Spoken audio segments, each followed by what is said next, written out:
ನಿಮ್ಮ ಮನೇಲಿ ನಿಮ್ಮ ಅಪ್ಪ ಅಮ್ಮನಿಗೆ ಇಲ್ಲ ನಿಮ್ಮ ರಿಲೇಟಿವ್ಸ್ಗೆ ಜಿಮ್ ಜಾಯ್ನ್ ಆಗಿ ಮಸಲ್ ಬಿಲ್ಡ್ ಮಾಡಿ ಎಕ್ಸಸೈಸ್ ಮಾಡಿ ಅಂತ ಹೇಳಿದ್ರೆ ಅವ್ರು ಒಂದೆಲ್ಲ ಹೊಡಿತಾರೆ ನಿಮಗೆ. ನಾನಂತೂ ವಾಕಿಂಗ್ ಮಾಡ್ತಾ ಇದ್ದೀನಪ್ಪ, ನಂಗೆ ಅಷ್ಟು ಸಾಕು. ವಾಕಿಂಗ್ ಮಾಡೋದ್ರಿಂದ ಏನೂ ಆಗಲ್ಲ. ಅದ್ರ ಬಗ್ಗೆ ವಿಡಿಯೋದಲ್ಲಿ ಕಂಪ್ಲೀಟ್ ಆಗಿ ಮಾತಾಡ್ತೀನಿ.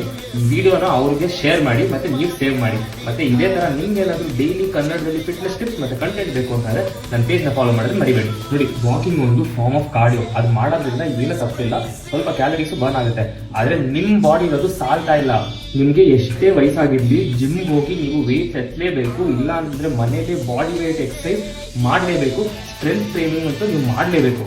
ಮಸಲ್ ಬಿಲ್ಡ್ ಮಾಡ್ತಿರೋದು ಬರೀ ಪೋಸ್ ಕೊಡೋದಕ್ಕಲ್ಲ, ಅದರಿಂದ ಎಷ್ಟೊಂದು ಬೆನಿಫಿಟ್ಸ್ ಇದೆ. ನಿಮ್ಮ ಡೈಜೆಷನ್ನು, ನಿಮ್ಮ ಮೆಟಬಾಲಿಸಮು, ಮತ್ತು ನಿಮ್ಮ ಡೈಲಿ ಮೂವ್ಮೆಂಟ್ಸು, ನಿಮ್ಮ ಜಾಯಿಂಟ್ ಹೆಲ್ತು, ನಿಮ್ಮ ಬ್ರೈನ್ ಹೆಲ್ತು ಎಲ್ಲದಕ್ಕೂ ಮಸಲ್ಲೇ ಕಾರಣ.